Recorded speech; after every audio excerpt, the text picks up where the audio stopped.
अस्सलाम वालेकुम क्लास। आज का जो लेक्चर है वो है ग्लाइकोलिसिस के ऊपर। ग्लाइकोलिसिस जो मैंने आपको कहा था कि हम नेक्स्ट कार्बोहाइड्रेट का मेटाबॉलिज्म पढ़ा था। लास्ट लेक्चर में मैंने आपको जर्नल ओवरव्यू दिया था कार्बोहाइड्रेट्स का, तो सॉरी मेटाबॉलिज्म का। तो जो हमने डाइजेशन एंड अब्जॉर्प्शन पढ़ी थी कार्बोहाइड्रेट की, अब हमने वो जो अब्जॉर्ब हुआ था और फिर वाटर सर्कुलेशन के थ्रू लीवर में गया था, अब हमने पढ़ना है कि लीवर में जाके वो कैसे मेटाबोलाइज होता है हमारे पास जो ग्लूकोज है। तो उस प्रोसेस को हम कहते हैं ग्लाइकोलिसिस। ठीक है, फुल मेटाबॉलिज्म तो नहीं इसमें हम कवर कर सकते। तो ग्लाइकोलिसिस कार्बोहाइड्रेट मेटाबॉलिज्म का एक पोर्शन है। आप कह सकते हैं कि फर्स्ट स्टेप है कार्बोहाइड्रेट मेटाबॉलिज्म का ग्लाइकोलिसिस। ग्लाइकोलिसिस जो है वो बेसिकली ग्रीक वर्ड है जिसका मतलब है glykys mean sweet and lysis mean breakdown और स्प्लिटिंग, और glycolysis mean breakdown of glucose या ब्रेकडाउन ऑफ स्वीट। इसको हम एंडन मायरोफ पेरनस पाथवे और ईएमपी पाथवे भी कहते हैं। अगर आपको पेपर में क्वेश्चन दोनों किसी भी नेम से आ सकते तो आपको पता होना चाहिए कि आप किस पाथवे की बात हो रही है। अच्छा, जो ग्लाइकोलिसिस है वो बेसिकली 10 सीक्वेंस ऑफ रिएक्शंस होते हैं जिसमें ग्लूकोज जो है वो कन्वर्ट होता है इन पायरुवेट।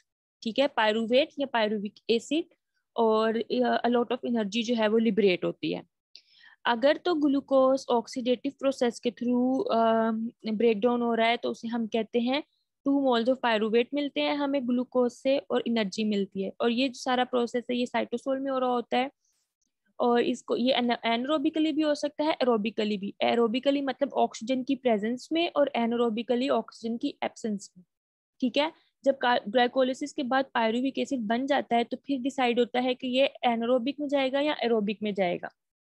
ठीक है, और इसके ऊपर हम नेक्स्ट लेक्चर में डिस्कशन करेंगे। आज के लेक्चर में सिर्फ और सिर्फ जो है हम ग्लाइकोलिसिस की बात करेंगे कि ग्लाइकोलिसिस है क्या और उसके 10 स्टेप्स क्या हैं और एनर्जी कितनी लिबरेट होती है। ठीक है, जो बाकी चीजें हैं कि रेगुलेशन कैसे होती है और किस तरह इंजाइमल वॉल्व एंजाइम किससे इनहिबिट होते हैं किससे एक्टिवेट होते हैं, ये हम नेक्स्ट लेक्चर में कवर करेंगे। अच्छा, इसके अंदर जो है अगर एनारोबिक है तो जो पायरुविक एसिड है वो लैक्टिक एसिड की फॉर्मेशन की तरफ जाएगा। अगर एरोबिक है तो वो सिट्रिक एसिड साइकिल में जाएगा। ये अभी हम डिस्कस नहीं कर रहे, ये सिर्फ आपको बताने के लिए, अभी सिर्फ ग्लाइकोलिसिस पे फोकस करना है। ठीक है, अच्छा ये है ओवरव्यू ऑफ ग्लाइकोलिसिस जिसमें ग्लूको आपको ये 10 स्टेप नजर आ रहे हैं जिसमें ग्लूकोज जो है वो अल्टीमेटली सारे स्टेप में से पास होता है और पायरुवेट बनाता है। ठीक है, अब ये जो है ये पूरा एक पाथवे है जिसको फॉलो करता है ग्लूकोज। 6 कार्बन शुगर है, आपको पता है ग्लूकोज, और वो कन्वर्ट होती है 3 कार्बन कंपाउंड में जो कि है पायरुविक एसिड। ठीक है, अब इस ग्लूकोज की ब्रेकडाउन को हमने 1 बाय 1 जो है वो देखना है कि हर स्टेप कैसे हो रहा है। अच्छा, बेसिकली 2 फेजेस होते हैं ग्लाइकोलिसिस के। एक होता है फर्स्ट 5 स्टेप जिसे हम कहते हैं प्रिपरेटरी फेज। ठीक है, जिसमें ग्लूकोज जो है वो कन्वर्ट होता है फ्रॉम ग्लूकोज जो है वो कन्वर्ट होता है 3 कार्बन स्ट्रक्चर में, 2 कार्बन स्ट्रक्चर जिसमें हमारे पास है ग्लिसरल्डिहाइड और डाइहाइड्रोक्सीफेसिटिन। अब प्रिपरेटरी फेज से आपको मतलब समझ आ रहा है कि हम प्रिपेयर कर रहे हैं किसी चीज को हासिल करने के लिए। बेसिकली प्रिपरेटरी फेज का मतलब है कि इसमें हम एटीपी इन्वेस्ट करते हैं, 2 ATP जो है वो इन्वेस्ट करते हैं, ग्लूकोज को देते हैं, और वो हमें जो है वो नेक्स्ट पे ऑफ फेज में हमें वो रिटर्न करेगा in the form of ATP और पायरुवेट। ठीक है, अब जो हमारे पास प्रिपरेटरी फेज है वो फर्स्ट 5 स्टेप जो है ग्लाइकोलिसिस के उन्हें हम कहते हैं प्रिपरेटरी फेज। उसमें ग्लूकोज जो है वो कन्वर्ट होता है इनटू ग्लिसरल्डिहाइड और ट्राईहाइड्रोक्सी एसीटोन फॉस्फेट में। एक ग्लूकोज का मॉलिक्यूल है उसकी आप समझ ले क्लीवेज हो जाती है और वो 3 कार्बन कंपाउंड्स में कन्वर्ट हो जाता है। ग्लिसरल्डिहाइड 3 फॉस्फेट भी 3 कार्बन स्ट्रक्चर है और डाइहाइड्रोक्सी एसीटोन फॉस्फेट भी 3 कार्बन स्ट्रक्चर है। ठीक है, तो फर्स्ट फेज हमारा ये है। ठीक है, जिसमें हमने 2 ATP इन्वेस्ट किए होते हैं और हमारे पास 2 3 कार्बन स्ट्रक्चर बनते हैं। जो पे ऑफ फेज है, पे ऑफ फेज में नेक्स्ट 5 जो रिएक्शंस हैं वो पे ऑफ फेज में आते हैं और इसमें हमारे पास एटीपी मॉलिक्यूल बनते हैं। ठीक है, अब जो हमारे पास पे ऑफ फेज है इसमें हर चीज डबल बन रही होती है। क्यों? क्योंकि हमने जो ग्लिसरल्डिहाइड 3 फॉस्फेट और डाइहाइड्रोक्सी एसीटोन फॉस्फेट में ग्लूकोज कन्वर्ट हुआ है, साइमल्टेनियसली सेम प्रोडक्ट बना रहे होते हैं, ठीक है। अब उस सेम प्रोडक्ट की वजह से हमारे पास जो है वो 2 पायरुविक एसिड बनते हैं, ठीक है। आप कह सकते हैं कि एक ग्लूकोज से हमें 2 पायरुविक एसिड मिलते हैं। 2 पायरुविक एसिड कैसे मिलते हैं कि पे ऑफ फेज में जाके जो हर चीज है वो डबल होना शुरू हो जाती है, ठीक है। तो जो एटीपी हमारे पास बनते हैं वो भी डबल होना शुरू हो जाते हैं, ठीक है। तो जो 2 हमने इन्वेस्ट किए होते हैं उसके इन रिटर्न हमारे पास 4 बनते हैं। और हम कहते हैं कि जो नेट एटीपी है 2 है। नेट एटीपी 2 का मतलब ये है कि हमने 2 इन्वेस्ट भी तो किए हैं, तो जो टोटल हमारे पास 4 बने हैं उसमें से जो हमने इन्वेस्ट किए हैं उन्हें माइनस कर देंगे, तो जो नेट आएगा वो हमारे पास आएगा 2 मोल्स ऑफ एटीपी, ठीक है। तो सिंपल वर्ड्स में मैं आपको बता दूं कि जो ग्लाइकोलिसिस है वो 2 फेज पे कंसिस्ट करता है। एक है प्रिपरेटरी फेज, एक है पे ऑफ फेज। प्रिपरेटरी फेज में हम एटीपी इन्वेस्ट करते हैं 2, और वो कन्वर्ट होता है ग्लूकोज को ग्लूकोज ग्लिसरल्डिहाइड 3 फॉस्फेट में और डाइहाइड्रोक्सी एसीटोन फॉस्फेट में। फिर वो जो ग्लिसरल्डिहाइड 3 फॉस्फेट और डाइहाइड्रोक्सी एसीटोन फॉस्फेट है वो फर्दर 5 स्टेप जो है वो हमारे पास पे ऑफ फेज है, और हर स्टेप डबल हो रहा होता है, ठीक है। तो इन रिटर्न हमारे पास 4 एटीपी बनते हैं, जिसमें से नेट हमारे पास 2 एटीपी होते हैं। अब मैं आपको स्टेप वाइज हम बताती हूँ कि हम हर स्टेप पे हो क्या रहा है। सबसे पहले जो है हमारे पास सबसे पहला स्टेप जो है ग्लाइकोलिसिस का, अभी हम प्रिपरेटरी फेज पढ़ रहे हैं। सबसे पहला स्टेप है उसे हम कहते हैं फॉस्फोराइलेशन। ग्लूकोज की फॉस्फोराइलेशन हो रही है। फॉस्फोराइलेशन का मतलब है कि ग्लूकोज के स्ट्रक्चर में हम एक फॉस्फेट ऐड कर रहे हैं, ठीक है। तो वो फॉस्फेट कहाँ से आता है? एटीपी। जो मैंने आपको बताया था कि हमारे पास 2 एटीपी हम यूज करते हैं, तो पहला एटीपी हम फर्स्ट स्टेप पे यूज कर लेते हैं, ठीक है। किसी भी चीज को इनिशिएट करने के लिए हमें एनर्जी रिक्वायर है, ठीक है। तो ये जो एनर्जी है एटीपी वाली, ये हमारे पास अपना एटीपी ब्रेक डाउन करता है, फॉस्फेट रिलीज। एटीपी का मतलब है 3 फॉस्फेट मॉलिक्यूल, ठीक है। Adenosine triphosphate. ट्राइफॉस्फेट का मतलब है कि एडिनोसिन के साथ 3 फॉस्फेट अटैच है। जब एटीपी ब्रेक डाउन करता है तो वो अपना एक फॉस्फेट जो है वो ग्लूकोज को दे देता है, खुद एडीपी में कन्वर्ट हो जाता है, एडिनोसिन डाइफॉस्फेट में, ठीक है। जहां जो एंजाइम यूज होता है उसे हम कहते हैं हेक्सोकाइनेज। हेक्सोकाइनेज, हेक्सो मीन 6, तो ग्लूकोज है हमारे पास 6 कार्बन शुगर, ठीक है। तो इस स्टेप पे हम जो एंजाइम है उसे हम कहते हैं हेक्सोकाइनेज। अगर हमारे पास स्पेसिफिकली बहुत ज्यादा ग्लूकोज की अमाउंट है तो फिर हम ग्लूकोकाइनेज यूज करते हैं, हेक्सोकाइनेज यूज नहीं करते। अब जो ग्लूकोज को एटीपी का फॉस्फेट मिला था वो कन्वर्ट हो जाता है 6 कार्बन पे जाके अटैच हो जाता है, और हमारे पास बनता है ग्लूकोज 6 फॉस्फेट। जिस ये एक इरिवर्सिबल रिएक्शन है क्योंकि हम इसमें एनर्जी यूज कर रहे हैं। तो जब हम बैकवर्ड जाएंगे, हम बैकवर्ड नहीं जा सकते क्योंकि फिर हमें एनर्जी रिक्वायर होती है, ठीक है। और ये जो एंजाइम है हेक्सोकाइनेज, ये भी कैपेबल नहीं होता कि इस रिएक्शन को रिवर्स करा सके। तो ये इरिवर्सिबल रिएक्शन है ग्लूकोज का ग्लूकोज 6 फॉस्फेट में कन्वर्ट होना। जो हमारे पास नेक्स्ट स्टेप है उसे हम कहते हैं आइसोमराइजेशन। आइसोमराइजेशन आपको पता है कि सिर्फ रीअरेंजमेंट होती है केमिकल स्ट्रक्चर की, उनका केमिकल फॉर्मूला सेम रहता है, ठीक है। तो इसमें जो ग्लूकोज 6 फॉस्फेट है वो सिंपली सिर्फ फॉस्फोग्लूको आइसोमरेज के थ्रू, आइसोमरेज भी लिख सकते हैं आप, और जो सबस्ट्रेट का नाम है या प्रोडक्ट का नाम है आप वो भी अटैच कर सकते हैं। अगर आप सिर्फ आइसोमरेज भी लिख देंगे तो गलत नहीं होगा। फॉस्फोग्लूको आइसोमरेज के थ्रू ग्लूकोज 6 फॉस्फेट जो है वो फ्रुक्टोज 6 फॉस्फेट में चेंज हो जाता है। ग्लूकोज भी 6 कार्बन है, फ्रुक्टोज भी 6 कार्बन है, दोनों का फॉर्मूला भी सेम है। सिंपल कहाँ है, आइटम्स की रीअरेंजमेंट होती है और जो है वो आइसोमराइजेशन हो जाती है bye the help of enzyme isomerase, ठीक है। ये एक रिवर्सिबल रिएक्शन है कि फ्रुक्टोज दोबारा ग्लूकोज में कन्वर्ट हो सकता है क्योंकि जो इसका एंजाइम है आइसोमेरेज, इसमें ये एबिलिटी है कि ये दोबारा फ्रुक्टोज को ग्लूकोज में कन्वर्ट कर सकता है, ठीक है। नेक्स्ट स्टेप है हमारे पास दोबारा से फॉस्फोराइलेशन। अब जो हमने कहा था कि 2 एटीपी यूज करते हैं हम, तो अब ये दूसरे एटीपी की बारी आ गई है। इसमें जो फ्रुक्टोज 6 फॉस्फेट है इसकी फॉस्फोराइलेशन होती है और एटीपी अपना एक फॉस्फेट देता है कार्बन नंबर 1 पे, ठीक है। पहले ग्लूकोज को कार्बन नंबर 6 पे दिया था, फ्रुक्टोज को कार्बन नंबर 1 पे दिया है, तो हमारे पास क्योंकि 2 फॉस्फेट अटैच हो गए हैं तो हम इसे कहेंगे फ्रुक्टोज 1,6 बिस फॉस्फेट। ये भी एक इरिवर्सिबल रिएक्शन है क्योंकि हमने एनर्जी यूज किया है, और जो यहाँ पे फॉस्फोफ्रुक्टोकाइनेज एंजाइम यूज हुआ है ये हमारे पास इरिवर्सिबल होता है, ये इसमें कैपेबिलिटी नहीं होती तो ये फ्रुक्टोज 1,6 बिस फॉस्फेट को दोबारा से फ्रुक्टोज 6 फॉस्फेट में कन्वर्ट कर सके, इसलिए ये इरिवर्सिबल रिएक्शन है। दूसरा फॉस्फोफ्रुक्टोकाइनेज 1 एंजाइम जो है, ये हमारे पास रेगुलेटरी एंजाइम है ग्लाइकोलिसिस का, बहुत इंपॉर्टेंट एंजाइम है। इसके बगैर अगर ये डेफिशिएंट होगा तो ग्लाइकोलिसिस नहीं हो सकती। तो इसको हम कहते हैं रेगुलेटरी एंजाइम, और इस स्टेप को हम कहते हैं रेगुलेटरी स्टेप, ठीक है, जो कि बहुत ज्यादा इंपॉर्टेंट है फॉर ग्लाइकोलिसिस। इसकी रेगुलेशन मैं आपको बाद में बताऊंगी नेक्स्ट लेक्चर में, अभी आप सिर्फ ग्लाइकोलिसिस पे फोकस करें। अच्छा, नेक्स्ट फोर्थ स्टेप है। फोर्थ स्टेप में क्या होता है कि जो हमारे पास 6 कार्बन ग्लूकोज या शुगर है, ये जो हमारे पास फ्रुक्टोज 1,6 बिसफॉस्फेट बनना था, क्योंकि ये भी 6 कार्बन है, इसकी क्लीवेज होती है। क्लीवेज के मतलब है कि ये इक्वली डिवाइड हो जाता है 3 कार्बन के 2 स्ट्रक्चर में, जिसमें हमारे पास ग्लिसरल्डिहाइड 3 फॉस्फेट और दूसरा है डाइहाइड्रोक्सी एसीटोन फास्फेट। और इस एंजाइम को जो कैटेलाइज करता है वो है एल्डोलेज एंजाइम, ठीक है। अब जो हमारे पास फिफ्थ स्टेप है, इसमें दोबारा आइसोमराइजेशन होती है। क्यों? क्योंकि डाइहाइड्रोक्सी एसीटोन फास्फेट जो है वो स्टेबल नहीं होता और वो रेडिली ऑक्सीडाइज हो जाता है ग्लिसरल्डिहाइड 3 फॉस्फेट में। एक ग्लिसरल्डिहाइड 3 फॉस्फेट तो हमारे पास बना ही हुआ है, ठीक है। तो जो हमारे पास डाइहाइड्रोक्सी एसीटोन फास्फेट है वो भी हमारे पास ग्लिसरल्डिहाइड 3 फॉस्फेट में कन्वर्ट हो जाता है इस तरह, और ये भी आइसोमरेज एंजाइम के थ्रू, ठीक है। अब हमारे पास साइमल्टेनियसली 2 ग्लिसरल्डिहाइड 3 फॉस्फेट रह गए, ठीक है। एक जो हमारे पास डायरेक्ट बना था, एक डाइहाइड्रोक्सी एसीटोन फॉस्फेट जो है हमारे पास ग्लिसरल्डिहाइड 3 फॉस्फेट में कन्वर्ट हुआ था। अब हमारे पास अगर 2 हैं, तो मैंने आपको बताया था कि पे ऑफ फेज आगे जब स्टार्ट होने लगा है 6 स्टेप से, तो हमारे पास हर चीज 2 बनेगी, ठीक है, क्योंकि हमारे पास ग्लिसरल्डिहाइड 3 फॉस्फेट 2 है।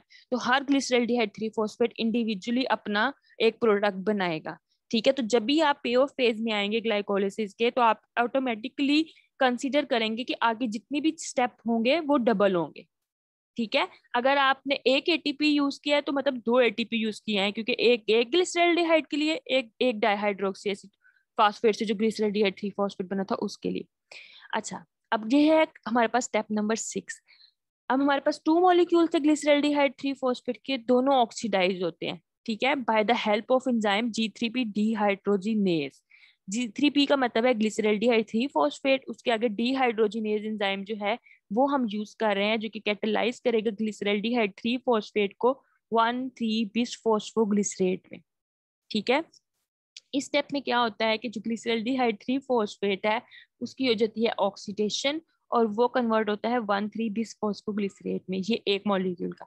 अब जो हमारे पास दूसरा ग्लिसरल्डिहाइड 3 फॉस्फेट था वो भी यही करता है, वो भी डिहाइड्रोजिनेज एंजाइम के थ्रू 1,3 बिसफॉस्फोग्लिसरेट में कन्वर्ट होता है। हमारे पास 2 1,3 बिसफॉस्फोग्लिसरेट आ गए, ठीक है। अब इस स्टेप पे जो हमारे पास था NAD जो है वो NADH में चेंज होता है, कि जो हमारे पास उसकी ऑक्सीडेशन हो गई है, ठीक है, removal of hydrogen. Next step है हमारे पास ग्लिसरल्डिहाइड 3 फॉस्फेट 1,3 बिसफॉस्फोग्लिसरेट में कन्वर्ट हुआ है। ये जो मैंने आपको पीछे एक्सप्लेन किया स्टेप 6, ये उसका रिएक्शन है, ठीक है। इसमें हमारे पास NAD2 NADH में कन्वर्ट होती है। 2 इसलिए क्योंकि हमारे पास 2 ग्लिसरल्डिहाइड 3 फॉस्फेट है, और वो डिहाइड्रोजिनेज एंजाइम के थ्रू 1,3 बिसफॉस्फोग्लिसरेट में कन्वर्ट होती है, ठीक है। नेक्स्ट स्टेप है हमारे पास स्टेप 7। इसमें क्या होता है कि हाई एनर्जी फॉस्फेट ग्रुप जो है वो ट्रांसफर होता है, और जो हमारे पास ADP है वो ATP में, यहाँ हमारे पास फर्स्ट ATP बनता है, ठीक है। इसको हम कहते हैं substrate level phosphorylation. Substrate level phosphorylation का मतलब होता है कि जो डायरेक्ट हमारे पास ATP बन रहा है, ये जो है हमारे पास ये substrate level phosphor ATP production नहीं है, सबस्ट्रेट लेवल फॉस्फोरिलेशन नहीं है। ये NADH जो बना है ये बाद में जाता है इलेक्ट्रॉन ट्रांसपोर्ट चेन में और फिर हमें एनर्जी देता है। इसको अभी हम कह सकते हैं कि ये एनर्जी का कैरियर है, ठीक है। इसने अभी एनर्जी हमें दी नहीं है, ये सिर्फ NADH बना है, इससे एनर्जी हम बाद में लेते हैं जब हम आगे पढ़ेंगे। जो यहाँ पे ATP बना है ये डायरेक्ट बना है, इसलिए हम इसे कहते हैं सबस्ट्रेट लेवल फॉस्फोरिलेशन, ठीक है। इस स्टेप में क्या होता है कि जो हमारे पास 1,3 बिसफॉस्फोग्लिसरेट बना था वो कन्वर्ट होता है हमारे पास 3 फॉस्फोग्लिसरेट में, ठीक है। तो अब 1,3 बिसफॉस्फोग्लिसरेट हमारे पास 2 थे, तो अब 2 3 फॉस्फोग्लिसरेट बनेंगे, और ADP जो है वो कन्वर्ट होगा ATP में। जैसे कि अब आप इसको इस रिएक्शन में देख सकते हैं कि जो 1,3 बिसफॉस्फोग्लिसरेट है उसके लिए हमें फॉस्फोग्लिसरेट काइनेज, जहां कहीं एनर्जी जो है यूटिलाइज हो रही है या बन रही है वहां काइनेज एंजाइम यूज होता है। आपने ये चीज जहन में बिठा लेनी है कि जहां भी एटीपी आ गया, एनर्जी का नाम आ गया, वहां पे काइनेज एंजाइम है। ठीक है, प्रोडक्ट और सबस्ट्रेट का नाम बेशक आप ना लगाएं, लेकिन आपको ये लेवल तो पता चल जाएगा ना कि यहाँ पे काइनेज एंजाइम है। ठीक है, तो ये सबस्ट्रेट लेवल फॉस्फोरिलेशन है। फॉस्फोग्लिसरेट काइनेज एंजाइम जो है वो 1,3 बिस फॉस्फोग्लिसरेट को कन्वर्ट कर रहा है 3 फॉस्फोग्लिसरेट में। यहाँ पे दो एटीपी कन्वर्ट हो रहे हैं 2 एटीपी में। क्यों? क्योंकि हमारे पास 2 मॉलिक्यूल है। ये आपको साइड पे लिखा भी नजर आ रहा है, साथ साथ दो दो चीजें बन रही है। ठीक है, नेक्स्ट जो हमारे पास स्टेप 8 है, इसमें जो फॉस्फेट लिंकेज होती है 3 फॉस्फोग्लिसरेट में, ये उसमें कन्वर्ट होती है, सिंपली म्यूटेशन होती है। जो 3 कार्बन पे अटैच होता है वो 2 कार्बन पे मूव कर जाता है, तो इसके हम कहते हैं 2 फॉस्फोग्लिसरेट बन गए। 3 का मतलब ये था ना, 3 कार्बन के ऊपर हमारे पास फॉस्फो ग्रुप अटैच था, वो फॉस्फेट ग्रुप 3 कार्बन से 2 पे शिफ्ट हो जाते, सिंपली सिर्फ म्यूटेशन हुई है, और इसे हम कहते हैं 2 फॉस्फोग्लिसरेट। जो 2 फॉस्फोग्लिसरेट है उसकी डिहाइड्रेशन होती है, उसमें से वाटर रिमूवल होता है, और वो हमारे पास बनता है फॉस्फोइनोल पायरुवेट। ठीक है, और ये भी एक रिवर्सिबल रिएक्शन है। ठीक है, फॉस्फोइनोल पायरुवेट बनता है हमारे पास by the help of enzyme enolase, और जो टू फॉस्फोग्लिसरेट है वो 2 फॉस्फोइनोल पायरुवेट बनाएंगे, और यहाँ पे 2 वाटर मॉलिक्यूल जो है वो रिमूव होंगे। नेक्स्ट आखिरी जो स्टेप है वो transfer of phosphate from PEP to ADP है। तो ये भी इरिवर्सिबल स्टेप है, क्योंकि इसमें भी हमारे पास एनर्जी जनरेट होती है। यहाँ पे भी हमारे पास जो है वो काइनेज एंजाइम यूज होता है, और ये भी हमारे पास सबस्ट्रेट लेवल फॉस्फोराइलेशन है। ठीक है, यहाँ पे भी हमारे पास जो है वो 2 एटीपी बनते हैं। ठीक है, ये लास्ट स्टेप है। ठीक है, अच्छा अब मैं आपको एक ओवरव्यू दे देती हूँ कि सबसे पहले हमने क्या किया। सबसे पहले हमने ग्लूकोज का मॉलिक्यूल लिया, उसकी हमने फॉस्फोरिलेशन कराई, उसमें हमने एटीपी से फॉस्फेट लिया, उसे हमने कन्वर्ट किया ग्लूकोज 6 फॉस्फेट में bye the help of enzyme hexokinase. Next step में हमने क्या किया कि जो हमने ग्लूकोज 6 फॉस्फेट बनाया था उसकी आइसोमराइजेशन कराई bye the help of enzyme isomerase, और वो कन्वर्ट हो गया फ्रुक्टोज 6 फॉस्फेट। फ्रुक्टोज 6 फॉस्फेट में हमने दोबारा एक और फॉस्फेट ऐड किया, तो हमने 2 फॉस्फेट यूटिलाइज कर लिए। ठीक है, जो हमने पहले मैंने बताया था प्रिपरेटरी फेज में हमने यूज करने होते हैं। वो फॉस्फेट भी जाके फ्रुक्टोज 6 फॉस्फेट के साथ अटैच हुआ और फ्रुक्टोज 1,6 बिस फॉस्फेट बना दिया। फ्रुक्टोज 1,6 बिस फॉस्फेट की फिर हम क्लीवेज कराते हैं, और हमारे पास बनता है ग्लिसरल्डिहाइड 3 फॉस्फेट और डाइहाइड्रोक्सी एसीटोन फॉस्फेट। जो ग्लिसरल्डिहाइड 3 फॉस्फेट और bye the help of enzyme aldolase, ठीक है, जो हमारे पास डाइहाइड्रोक्सीएसीटोन फॉस्फेट है वो स्टेबल नहीं रहता, और वो कन्वर्ट हो जाता है ग्लिसरल्डिहाइड 3 फॉस्फेट में। अब हमारे पास 2 ग्लिसरल्डिहाइड 3 फॉस्फेट है। ये हो गया हमारा प्रिपरेटरी फेज खत्म। अब हमने इसमें 2 एटीपी अभी तक ऐड कर दी है। अब हमारे पास आता है पे ऑफ फेज। पे ऑफ फेज में क्या होता है, जो ग्लिसरल्डिहाइड 3 फॉस्फेट है वो कन्वर्ट होता है 3 फॉस्फोग्लिसरेट में। ठीक है, दोनों 2 ग्लिसरल्डिहाइड 3 फॉस्फेट है वो दोनों कन्वर्ट होते हैं, इसमें डिहाइड्रोजिनेज एंजाइम यूज होता है, और हमारे पास NAD से NADH बनता है। ठीक है, एडिशन ऑफ हाइड्रोजन होता है। अच्छा, नेक्स्ट है हमारे पास 3 फॉस्फोग्लिसरेट जो है वो कन्वर्ट होता है हमारे पास 2 फॉस्फोग्लिसरेट में bye the help of enzyme म्यूटेज। Simply जो फॉस्फेट है वो 3 से 2 में कन्वर्ट हो जाता है। जो 2 फॉस्फोग्लिसरेट है फिर वो कन्वर्ट होता है फॉस्फोइनोल पायरुवेट में by the removal of water molecule. Simultaneously दूसरा साइकिल भी चल रहा है, और फिर लास्ट स्टेप में हमारे पास फॉस्फोइनोल पायरुवेट जो है वो कन्वर्ट होता है पायरुविक एसिड में या पायरुवेट में। अब यहाँ पे भी हमारे पास एटीपी बनी है। अब 2 स्टेप हैं जहाँ पे हमारे पास एटीपी बने हैं। एक लास्ट स्टेप है, ठीक है, जिसमें फॉस्फोइनोल पायरुवेट पायरुवेट में कन्वर्ट हुआ है, और एक हमारे पास स्टेप है 3 फॉस्फोग्लिसरेट वाला। ठीक है, 1,3 बिस फॉस्फोग्लिसरेट जो है वो 3 फॉस्फोग्लिसरेट में कन्वर्ट हुआ है, तब वहां पे भी हमारे पास एटीपी बना है, यूटिलाइज नहीं हुआ। यूटिलाइज हम प्रिपरेटरी फेज में करते हैं। अब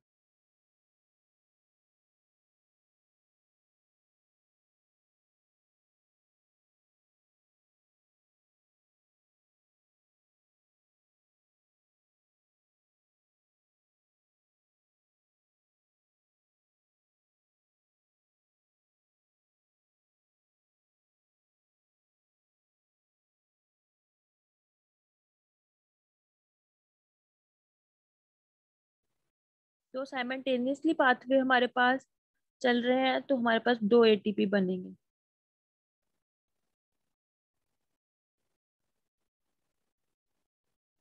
ठीक है। अब हमारे पास जो ओवरऑल